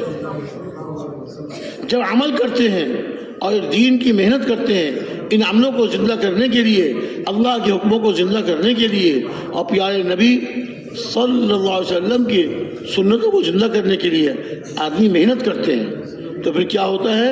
اللہ رب العزت ان کی حالات کو بناتے ہیں، ان کی مصیبتوں کو دور کرتے ہیں۔ ہاں، اور اللہ تعالیٰ مصیبت دینے والوں سے ان کی حفاظت فرماتے ہیں۔ دیکھیے حضور اکرم صلی اللہ علیہ وسلم کے زمانے میں ایک دفعہ حضور اکرم صلی اللہ علیہ وسلم تشریف فرماتے ہیں، صحابہ آپ کے پاس بیٹھے ہوئے تھے، جنگل سے کچھ بھیڑیا آئے۔ بھیڑیا تو انسان کو دیکھ کے بھاگتا ہے، جنگل میں رہتا ہے، آبادی کی طرف نہیں آتا۔ جنگل سے کچھ بھیڑیا آئے اور حضور کے سامنے اپنی دم کے بل بیٹھ گئے، اپنی زبان میں کو کو کو کو کو کو حضور سے کچھ کہا۔ اللہ تعالیٰ نے حضور اکرم صلی اللہ علیہ وسلم کو جانوروں کی بولی بھی اللہ سمجھا دیتے تھے، اللہ کے فضل و کرم سے آپ سمجھ جاتے تھے۔ آپ نے صحابہ سے ارشاد فرمایا کہ دیکھو یہ بھیڑیا آئے ہیں، یہ مجھ سے کہہ رہے ہیں کہ اللہ نے ہماری روزی بکریوں میں رکھی ہے، ہمارا رزق بکری میں ہے۔ اب صحابہ کی بکریاں ہوتی ہیں، ہمارا دل نہیں چاہتا کہ ہم صحابہ کی بکریوں کو اٹھا کر لے جائیں، پھاڑ کھائیں۔ یہ کہاں سے آ رہا ہے؟ یہ صحابہ کے اعمال کی برکت سے۔ اللہ جانوروں کو مسخر کر رہے ہیں، اللہ تعالیٰ جانوروں کو مسخر کر رہے ہیں۔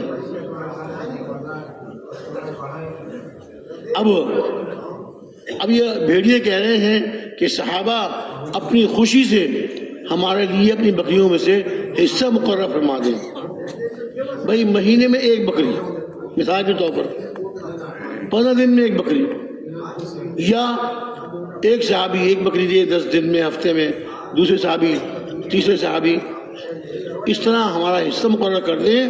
ہم وعدہ کرتے ہیں کہ جو ہمارا حصہ مقرر کریں گے اس کے علاوہ کسی بکری کو اپنی اٹھائیں گے۔ حضور نے ارشاد فرمایا کہ بھائی دیکھو اب یہ کہہ رہے ہیں، سوچو آپ لوگ حصہ مقرر کرو۔ صحابہ نے آپس میں بات چیت کی، صحابہ نے آپس میں بات چیت کی، پھر حضور سے عرض کیا کہ یا رسول اللہ، بکری بچہ دیتی ہے، بکری بچہ دیتی ہے، کبھی ایک کبھی دو، تو اس بچے کو ہم جو ہے اس کو کھلاتے ہیں، پلاتے ہیں، اس کو نہلاتے ہیں، اس کی خدمت کرتے ہیں، ہمیں اس سے تعلق ہو جاتا ہے، ہمیں بکری کے بچے سے تعلق ہو جاتا ہے۔ پھر وہ بکری کے بچہ اللہ اس کو بڑا کرتے ہیں، اللہ بڑا کرتے ہیں، ایسا ایسا بڑا ہو جاتا ہے، پھر بکری ہو یا بکرا بڑا ہو جاتا ہے، ہمیں اس سے محبت ہوتی ہے۔ اب ایسی بکری کو، ایسے بکری کو جس کو ہم نے جو ہے چھوٹا سا تھا، منا سا تھا، میں کرتا تھا، اس کو ہم نے پالا، اس کی خدمت کی، اب بڑا ہو گیا، اپنے ہاتھ سے ہم بھیڑیے کو دے دیں؟ یا رسول اللہ یہ تو ہمارا دل نہیں مانتا، اپنے ہاتھ سے ہم اس بکری کو بھیڑی کے حوالے کر دیں کہ وہ اس کو چیر پھاڑ کھائے؟ حضور مسکرائے، اور حضور نے ان بھیڑیوں سے ارشاد فرمایا کہ جاؤ اب تمہیں اجازت ہے۔ صحابہ سے ارشاد فرمایا تم اپنی بکریوں کی حفاظت کرو، تم اپنی بکریوں کی حفاظت کرو، اور بھیڑیوں سے کہا کہ تمہیں داؤ لگ جائے تم بکری لے جایا کرو، تمہیں اجازت ہے، اب تم بغیر اجازت لے کے نہیں جاؤ گے، تمہیں اجازت ہے، جس کو جہاں سے داؤ لگ جائے وہ لے جایا کر۔ او بھیڑیے خوش ہو گئے، اب بھیڑیے کوں کرتے کرتے جنگل کو چلے گئے۔ یہ کیا تھا؟ یہ صحابہ کے اعمال کی برکت سے اللہ نے بھیڑیوں کے دل میں ہمدردی ڈالی۔ اللہ دنیا کے حالات کو ان کے موافق کر دیتے ہیں، نیک عمل کرنے والوں کے، جو دین پر چل رہے ہوتے ہیں اور دین پہ عمل کر رہے ہوتے ہیں اور دین کو دنیا میں پھیلانے کی کوشش کر رہے ہوتے ہیں۔ اس امت کا بڑا مقصد کیا ہے؟ دعوت والا کام کرنا، سارے انسانوں کی فکر کرنا۔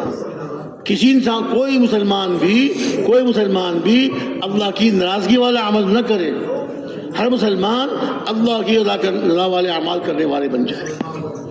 پھر اللہ تعالیٰ دنیا کی مخلوقات کو ان کی خدمت میں لگا دیتے ہیں، جن دنیا کی مخلوقات کو، دنیا کی چیزوں کو اللہ ان کی خدمت میں لگا دیتے ہیں۔ کیوں؟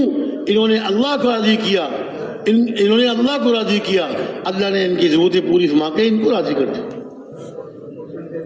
آتا ہے من کان للہ کان اللہ لہ، جو اللہ کا ہو گیا اللہ اس کے ہو گئے، جو اللہ کا ہو گیا اللہ اس کے ہو گئے۔ یہ یقین رکھے کہ جو نیک عمل کرنے والے اور نیک اعمال کو دنیا میں زندہ کرنے کی محنت کرنے والے، اللہ ان کے ساتھ ہوتے ہیں، اللہ ان کی دعاؤں کو قبول فرماتے ہیں، اللہ ان کی ضرورتوں کو پورا فرماتے ہیں، اور اللہ کی مدد ان کے ساتھ ہوتی ہے، اللہ کی مدد ان کے ساتھ ہوتی ہے۔ غزوہ خندق میں مکہ مکرمہ کے کفار آپس میں بیٹھ کے سوچ بچار کی، کہنے لگے یہ مسلمان تھوڑے سے تو ہیں، یہ بڑھتے جا رہے ہیں، ایسا کرو سب مکہ مکرمہ کے رہنے والے جمع ہو جاؤ، سارے جمع ہو جاؤ، اور مکہ مکرمہ سے مدینہ منورہ کے راستے میں جتنے قبیلے آباد ہیں ان کو تیار کرو، وہ بھی ہمارے ساتھ چلے۔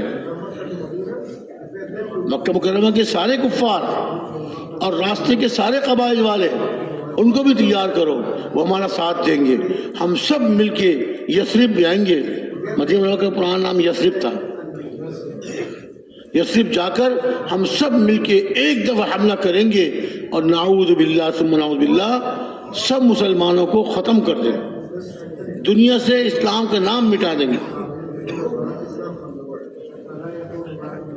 اب ظاہر کے اعتبار سے تو ان کی بات صحیح لگ رہی تھی کہ کفار کی تعداد بھی زیادہ، راستے کے قبائل کو ساتھ لے لیں گے۔ اور پھر دوسری بات یہ کی کہ جو مدینہ منورہ میں یہودی آباد تھے، بنو قریظہ، مدینہ منورہ میں جو یہودی آباد تھے بنو قریظہ، ان کو پیغام بھیجا، ہم سب مل کے آ رہے ہیں، مسلمانوں کو ختم کر دیں گے، تم بھی ہمارا ساتھ دو، ہم باہر سے حملہ کریں گے، تم اندر سے حملہ کرنا، ایک ایک مسلمان کو ہم پیس ڈالیں گے۔ حالانکہ یہودیوں سے اللہ کے پیارے رسول صلی اللہ علیہ وسلم نے جب ہجرت وہاں کے تشریف لائے تھے تو ان سے معاہدہ کیا تھا کہ دیکھو اگر کوئی باہر کا دشمن آ کے ہم پہ حملہ کرے تم نے ان کا ساتھ نہیں دینا۔ یہودیوں سے معاہدہ ہوا تھا، لیکن یہودی بھی لالچ میں آ گئے کہ اتنی لوگ آ رہے ہیں، مکہ مکرمہ کے سارے کافر آ رہے ہیں، راستے کے سارے قبائل والے آ رہے ہیں، اب تو ایک مسلمان بھی نہیں بچے گا، پھر ہم مل کے سب جو ہے ان کے مال دولت، ان کی عورتوں کو ہم لوٹ لیں گے۔ ان کو بھی لالچ آ گیا۔ اب یہ سارے قبیلے والے اور سارے مکہ مکرمہ والے اور یہ بنو قریظہ کے یہودی جو مدینہ میں آباد تھے، یہ سارے مل گئے۔ حضور کو اطلاع مل گئی کہ کافروں نے یہ سوچا ہے اور اس طرح آ رہے ہو۔ حضور نے صحابہ کو جمع کیا، ان سے مشورہ کیا کیا کرنا چاہیے۔ سب خاموش، سوچ رہے ہیں کیا کرنا چاہیے۔ پھر حضرت سلمان فارسی رضی اللہ تعالیٰ عنہ، یہ فارس کے رہنے والے تھے، حضرت سلمان، انہوں نے عرض کیا کہ یا رسول اللہ، فارس کے رہنے والے تھے، اللہ نے کو ہدایت دی، مسلمان ہو گئے تھے، صحابی تھے۔ اللہ یا رسول اللہ، ہمارے ملک میں اگر کوئی باہر کا دشمن، بڑا دشمن آ جائے اور ہمارے ملک والے اس کے مقابلے کی طاقت نہیں رکھتے، تو ہمارے کیا کرتے ہیں کہ شہر کے ارد گرد بڑی گہری خندق کھود دیتے، شہر کے ارد گرد بہت گہری خندق کھود دیتے کہ دشمن اس کو پار نہیں کر سکے گا۔ جب پار نہیں کر سکے گا تو وہ ہم پہ حملہ نہیں کر سکے گا۔ آخر کب تک انتظار کرے گا؟ اگر کوئی کوشش کریں کہ مٹی ڈال کر خندق کو بھر دے تو اس طرف ہمارے لوگ بیٹھے ہوں گے، وہ ان کو تیر مار کے ختم کر دیں گے۔ بڑا دشمن ہو اس سے بچنے کے لیے ہمارے ہاں خندق کھودتے ہیں۔ حضور اکرم صلی اللہ علیہ وسلم کو یہ رائے پسند آئی، آپ نے ارشاد فرمایا کہ ٹھیک ہے بھائی خندق کھودو، مدینہ منورہ کے ارد گرد خندق کھودو۔ اور حضور نے خود خندق کی جگہ یہاں سے لے کے یہاں تک یہ فلاں صحابہ 2 3 4 جتنے حضور نے طے فرمائے یہ لوگ کھودیں گے، اس سے آگے یہاں سے یہاں تک فلاں کھودیں گے، اس سے آگے یہاں سے یہاں تک نشان لگا کے آپ نے دے دیا ان کو کھودنے کے لیے. سارے صحابہ کھودنے میں لگ گئے. اتنے میں کیا ہوا، کچھ صحابہ کھود رہے تھے، کھودتے کھودتے ان کے کھودنے میں چٹان آ گئی. چٹان آ گئی. اب اسے توڑنے کی کوشش کر رہے ہیں، چٹان ٹوٹ نہیں رہی. کیا کرے بھائی؟ آپس میں ایک دوسرے سے کہا کیا کریں. ایک دو نے کہا کہ بھائی حضور نے یہ بتایا تھا یہاں کھودو، اب یہاں چٹان آ گئی ہے تو ہم تھوڑا سا یوں کو کھود لیتے ہیں، تھوڑی جگہ بدل لیتے ہیں. تو دوسرے باقی صحابہ نے کہا کہ ہرگز نہیں، ہرگز نہیں، یہ نہیں کرنا ہم نے. جب حضور اکرم صلی اللہ علیہ وسلم نے نشان لگا کے دیا ہے، اب اس سے ہم ادھر ادھر نہیں ہٹ سکتے. تبلیغ میں بھی یہی کہا جاتا ہے کہ جو ہمارے بڑوں نے جو طریقہ ہم کو دیا کام کرنے کا، اس طریقے میں ہم چلیں گے اور اس طریقے میں کام کریں گے، اس سے ادھر ادھر نہیں ہٹیں گے. ایک گاؤں میں جماعت گئی، ایک گاؤں میں جماعت گئی. گاؤں والے اچھے لوگ تھے، انہوں نے کہا جی آپ ماشاءاللہ جماعت آئی ہے، ہمیں بڑی خوشی ہوئی ہے. آپ کہہ رہے ہیں گشت کے لیے جانا ہے، گشت میں جانے کی آپ کو کیا ضرورت ہے؟ آپ تھکیں گے، گھر گھر جائیں گے، گاؤں ہمارا بڑا ہے، آپ تھک جائیں گے. ہم یہاں مسجد کے لاؤڈ اسپیکر کھول کے گاؤں میں اعلان کر دیں گے، لوگ آ جائیں گے. اب دیکھنے میں بڑی اچھی بات لگ رہی تھی ان کی، دیکھنے میں بڑی اچھی بات لگ رہی تھی کہ جانا نہیں پڑے گا، جانا نہیں پڑے گا. اب مسجد میں بیٹھے بیٹھے لوگوں تک بات پہنچ جائے گی، اعلان پہنچ جائے گا، لوگ آ جائیں گے. لیکن جماعت والوں نے کہا کہ ہرگز نہیں، جو ہمیں بڑوں طریقہ دیا ہے اس طریقے سے ہم چلیں گے. ہم لاؤڈ اسپیکر سے اعلان کروا کے لوگوں کو جمع نہیں کریں گے. ہمارے لیے خیر اس میں ہے جو بڑوں سے ہمیں طریقہ ملا ہے. ہمارے حاجی عبدالوہاب صاحب رحمۃ اللہ علیہ فرمایا کرتے تھے ہم تو لکیر کے فقیر ہیں. کیا ہیں؟ ہم تو لکیر کے فقیر ہیں. جو بڑوں نے ہمیں کام دیا، جس طریقے پر دیا، ہم نے وہی کام کرنا ہے، اسی طریقے پہ کرنا ہے. دوسرے صحابہ نے کہا کہ نہیں نہیں، ہم جگہ نہیں بدلیں گے. اب دقت آ گئی، مشکل آ گئی، حضور کی خدمت میں جا کے عرض کریں گے. بڑوں کا یہ معنی ہے کہ جو ہم نے بتایا طریقہ اس پہ چلتے رہو، اور جس طرح پورا کرنے کا طریقہ بتایا ہے اس طریقے پہ چلتے رہو. کوئی دقت آئے تو بڑوں کی طرف رجوع کرو، ان سے پوچھو. اپنے مرکز کی شورا سے معاملہ حل نہ ہو تو بڑے مرکز کی شورا سے بڑوں کی طرف رجوع کریں.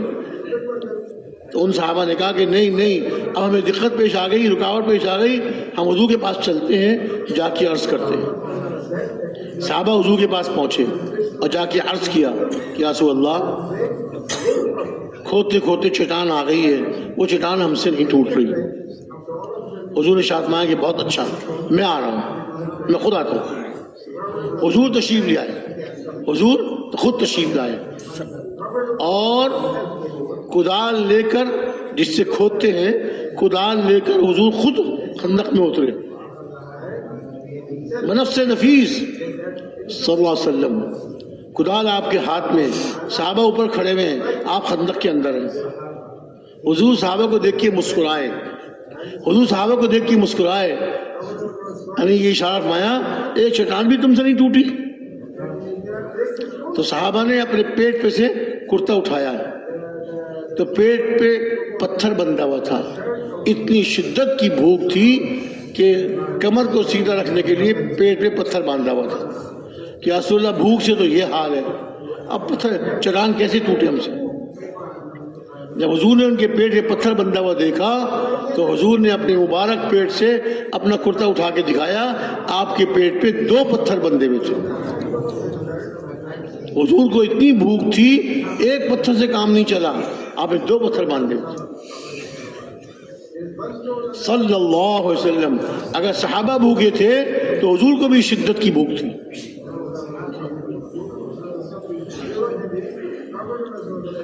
اب کدال لے کر جب کدال حضور نے چٹان پر ماری، چٹان ٹوٹی، ٹکڑے اس کے ٹکڑے ہو گئے اور اس میں سے ایک روشنی نکلی. چٹان ٹوٹی، اس کے ٹکڑے ہو گئے، اس میں سے روشنی نکلی. حضور نے فرمایا روم فتح ہو گیا. مجھے اس روشنی میں دکھایا گیا ہے کہ روم کا ملک فتح ہو گیا. پھر دوبارہ آپ نے کدال ماری تو باقی چٹان بھی ٹوٹ گئی اور اس میں سے روشنی نکلی. آپ نے ارشاد فرمایا فارس فتح ہو گیا. منافقین بھی آئے ہوئے تھے حضور کے ساتھ، جو دل میں نفاق رکھتے تھے، اوپر ایمان ظاہر کرتے تھے، اندر کفر تھا. وہ منہ چھپا چھپا کے ہنسنے لگے، منہ چھپا چھپا کے منافق ہنسنے لگے کہ دیکھو جی پیٹ پہ تو پتھر باندھے ہیں بھوک کی وجہ سے، خواب کیا دیکھ رہے ہیں؟ روم کے فتح ہونے کا اور فارس کے فتح ہونے کا. صحابہ کو یقین ہو گیا، جو ایمان پکے ایمان والے تھے ان کو یقین ہو گیا حضور نے ارشاد فرما دیا یقیناً فتح ہوگا، روم بھی فتح ہوگا، فارس بھی فتح ہوگا. صحابہ ایسے یقین والے تھے. حضور کے ارشاد کے بعد ایک رتی کے برابر ان کو کوئی شک نہیں تھا، یقین کر لیا. منافقین تھے جو ہنس رہے تھے. اچھا اب اللہ کا کرم ہوا اور حضور کا معجزہ ظاہر ہوا. حضرت جابر رضی اللہ عنہ گھر جو ہے خندق کے میدان کے قریب تھا.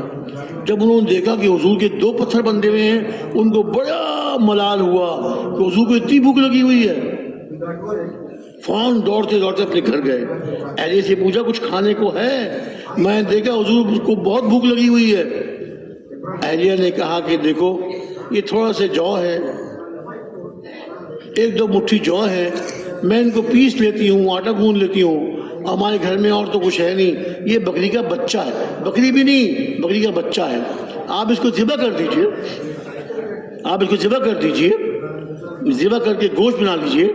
سرکار کے لیے تو ہماری ہر چیز قربان ہے، سرکار کے لیے ہماری جان مال سب قربان ہے. اب کیسے صحابہ، کیسے قربانی والے، گھر میں اور کچھ نہیں ہے، صرف ایک بکری کا بچہ ہے، اسی کو ذبح کر دیجئے، اس کا گوشت بنا دیجئے، اور یہ تھوڑے سے جو ہے میں اس کو پیس کر آٹا بنا لیتی ہوں، آٹا گوندھ لیتی ہوں. بہت اچھا. حضرت جابر نے بکری کا بچہ ذبح کیا، بکری کا بچہ ذبح کیا، اس کا گوشت بنایا، گوشت اپنی اہلیہ کو دیا. اہلیہ نے جو پیسے، آٹا بنایا، آٹا گوندا اور کہا کہ اب جائیے حضور اکرم صلی اللہ علیہ وسلم سے چپکے سے کہیے گا یا رسول اللہ آپ اور 2-4 صحابہ، کھانا تھوڑا ہے، بتا دیجیے گا کھانا تھوڑا ہے، آپ اور 2-4 صحابہ تشریف لے آئے، کھانا نوش فرمائیں.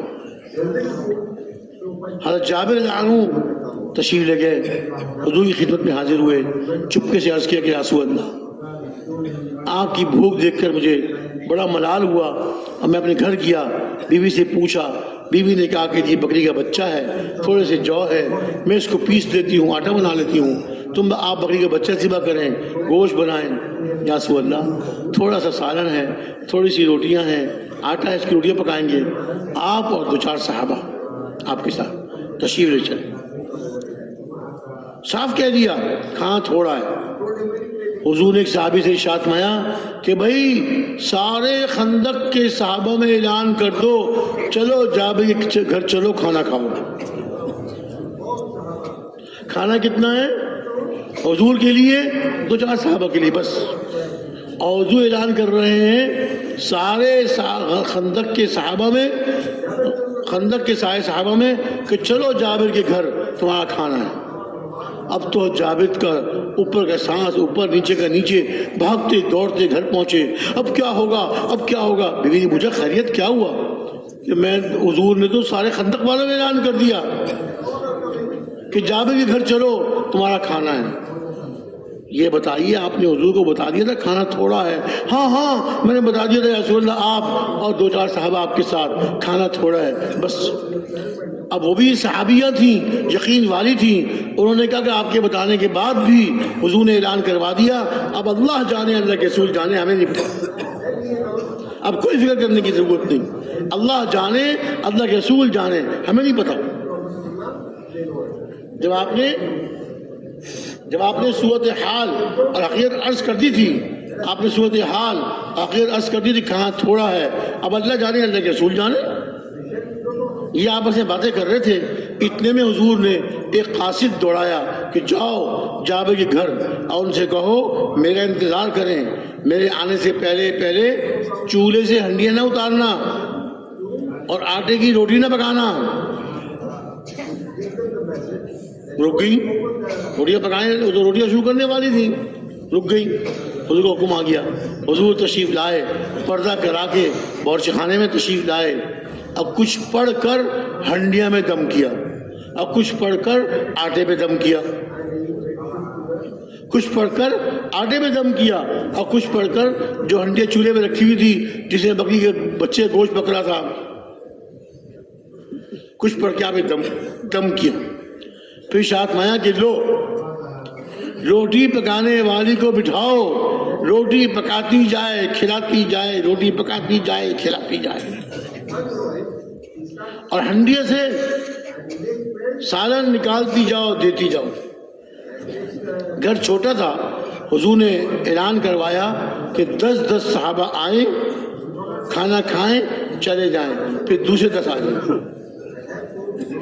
سارے خندق والے 10 کر کے آتے رہے اور کھانا کھا کھا کے پیٹ بھر کر، سب بھوکے تھے، سب کے پیٹ خالی تھے، لیکن سارے 10 صحابہ آتے تھے. گرم گرم روٹی اور بکری کا گوشت، تازہ سالن. جو تازہ گوشت ہوتا ہے وہ زیادہ لذیذ ہوتا ہے. خوب کھاتے تھے، خوب پیٹ بھر کے کھاتے تھے. وہ چلے جاتے اور 10 آ جاتے. سارے خندق والوں نے کھانا کھایا.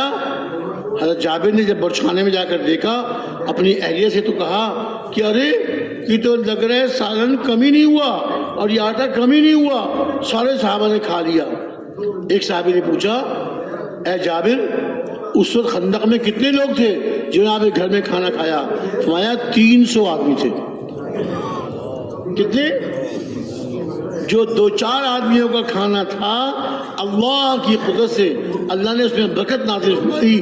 300 صحابہ نے کھا لیا اور کھانا ایسا جیسے کمی نہیں ہوا، آٹا ایسے جیسے کمی نہیں ہوا آٹا. آپ نے ارشاد فرمایا تھا روٹی پکانے والی کو بٹھا دو، روٹی پکاتی جائے کھلاتی جائے، روٹی پکاتی جائے کھلاتی جائے. 300 کے 300 صحابہ نے خوب پیٹ بھر کے کھایا، گرم گرم روٹیاں، تازہ گوشت، خوب کھایا. اور اس کے بعد حضور اکرم صلی اللہ علیہ وسلم نے اور آپ کے ساتھ حضرت ابوبکر صدیق، حضرت عمر فاروق اور 2-4 صحابہ جو رہ گئے تھے انہوں نے کھانا نوش فرمایا. کھانا بھی بچا ہوا ہے، سالن بچا ہوا ہے، آٹا بچا ہوا ہے. حضور نے ارشاد فرمایا تم گھر والے بھی کھا لو اور جو بچ گیا ہے محلے میں تقسیم کر دو. اب دیکھیے نا، جب نیک عمل کرتے ہیں اللہ حالات بناتے ہیں. کیسے حالات بنائے کہ اللہ نے ایسی برکت ڈالی، ایسی برکت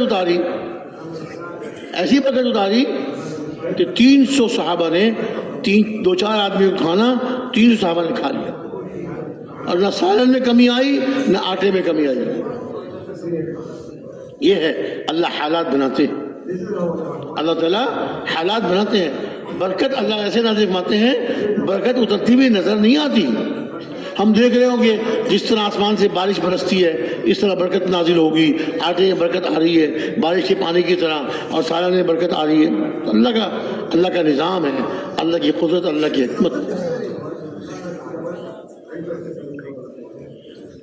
اب دیکھیے سارے کے سارے صحابہ 100% اللہ کی ماننے والے، اللہ کے نبی کے طریقوں پر چلنے والے، اللہ کی حکموں کو، اللہ کے نبی کے طریقوں کو زندہ کرنے کی محنت کرنے والے. ہر صحابی داعی تھے، ہر صحابی محنت کرنے والے تھے. اللہ کی مدد ان کے ساتھ تھی. اب دشمن آ گئے، دشمن خندق کی اس طرف. خندق کیسے پار کریں؟ 1-2 نے پار کرنے کی کوشش کی، خندق کے اندر گر گئے. ادھر سے صحابہ تیر برساتے تھے، آگے بڑھنے کی کوشش کرتے، تیر برساتے. حضرت جابر رضی اللہ عنہ کو حضور نے حالات دیکھنے کے لیے بھیجا کہ جاؤ. حضرت جابر فرماتے ہیں کہ اس وقت میری حالت بہت کمزور تھی، میرے پاس پہننے کے لیے کپڑے نہیں تھے. ایک چادر میں نے اوڑھی ہوئی تھی، وہ بھی اپنی بیوی کی چادر تھی جو میرے گھٹنوں سے نیچے نہیں آ رہی تھی، اور اللہ نے سخت سردی اور تیز ہوا چل رہی تھی، تیز ہوا صحابہ کے پاس سے گزرتی تھی، ہوا ہلکی ہوتی تھی، اور جیسے ہی خندق پار کرتی تھی کافروں کے پاس جا کر ہوا بہت تیز، بہت تیز۔ اللہ کی مدد، پھر اللہ تعالیٰ اپنے ایسے بندوں کی مدد فرماتے ہیں، ان کے کاموں کو بناتے ہیں۔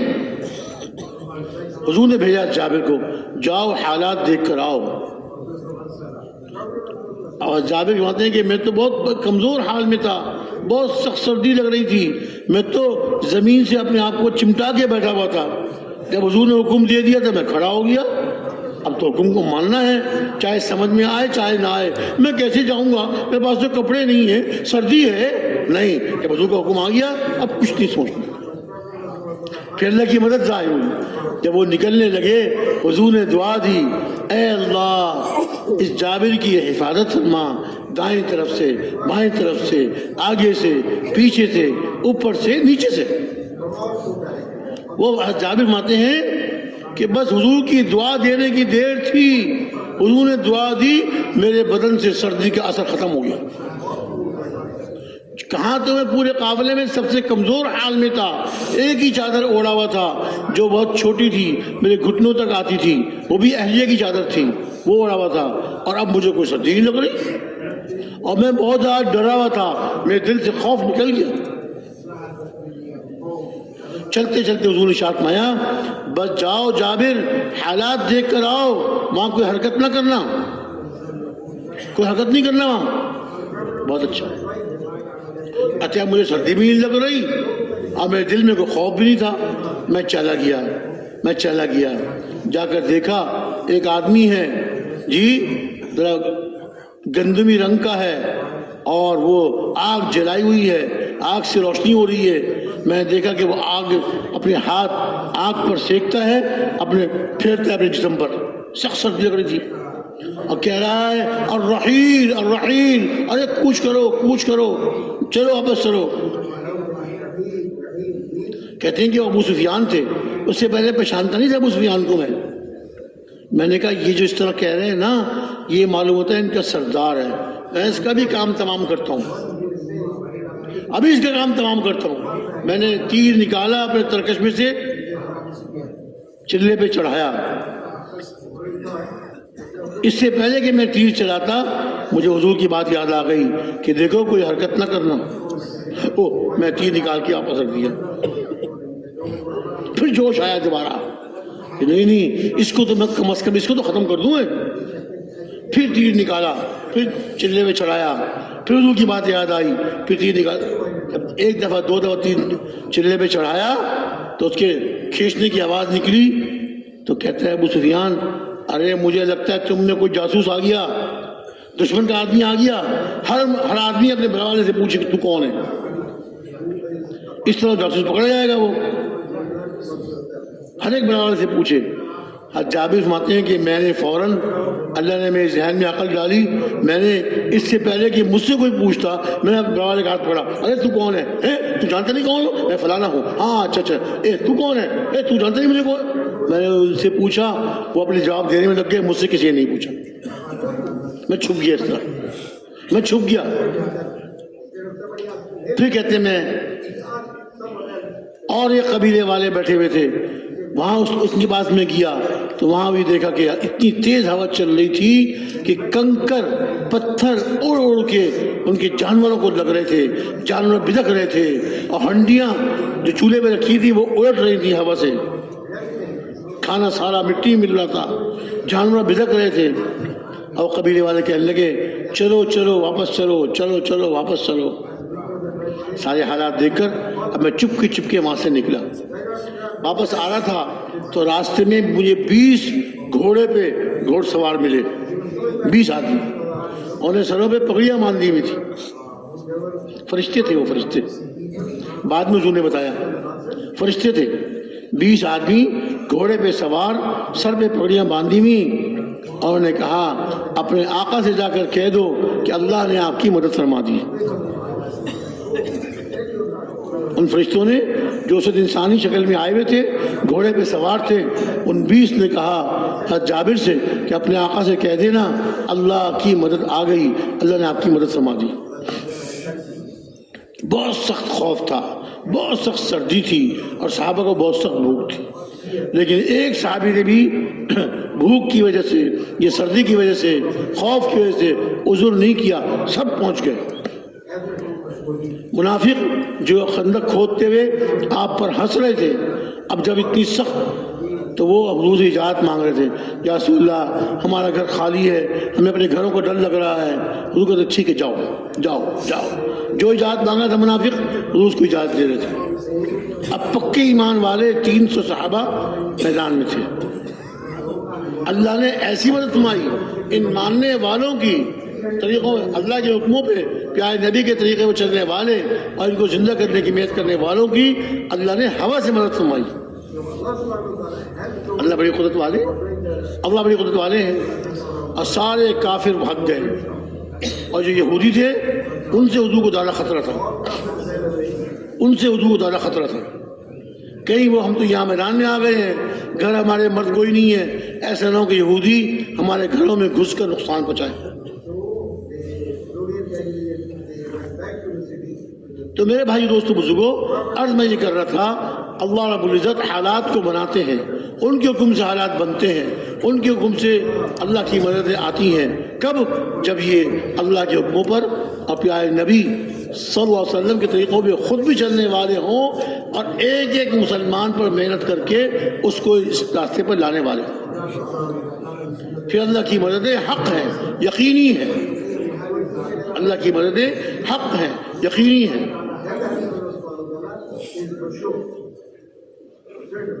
سارے کافر، مکہ مکرمہ کے سارے کافر اور راستے کے قبیلوں کے سارے کافر سب بھاگ گئے، مسلمانوں کا اتنا بھی نقصان نہیں پہنچا سکے۔ یہ کیا ہوا؟ یہ اللہ کی مدد ہوئی۔ جب 100% صحابہ ماننے والے اور محنت کرنے والے، 100% صحابہ داعی، اللہ کی مدد آئی ہوا کے ذریعے۔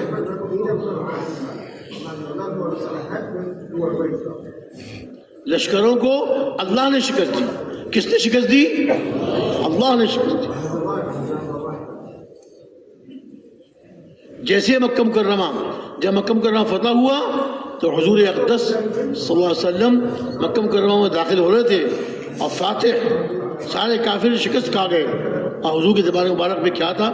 آپ کی گردن جھکی ہوئی تھی، تواضع سے، عاجزی سے، میں کوئی بڑا نہیں ہوں، میرا کوئی کمال نہیں ہے۔ آپ کی زبان میں کیا تھا؟ لا الہ الا اللہ وحدہ ونصر عبدہ وانجز وعدہ وہدم الاحزاب وحدہ۔ اللہ ایک ہیں، ان کے سوا کوئی معبود نہیں۔ اکیلے اللہ نے اپنے بندے کی مدد فرمائی، اکیلے اللہ نے اپنے وعدے کو پورا فرمایا، اکیلے اللہ رب العزت نے لشکروں کو شکست دی۔ میں نے کچھ نہیں کیا، اللہ نے کیا۔ حضور کی زبان میں کیا ہے؟ اللہ نے کیا۔ سارے لشکروں کو شکست کس نے دی؟ کس نے شکست دی؟ اللہ نے شکست دی۔ اپنے بندے کی مدد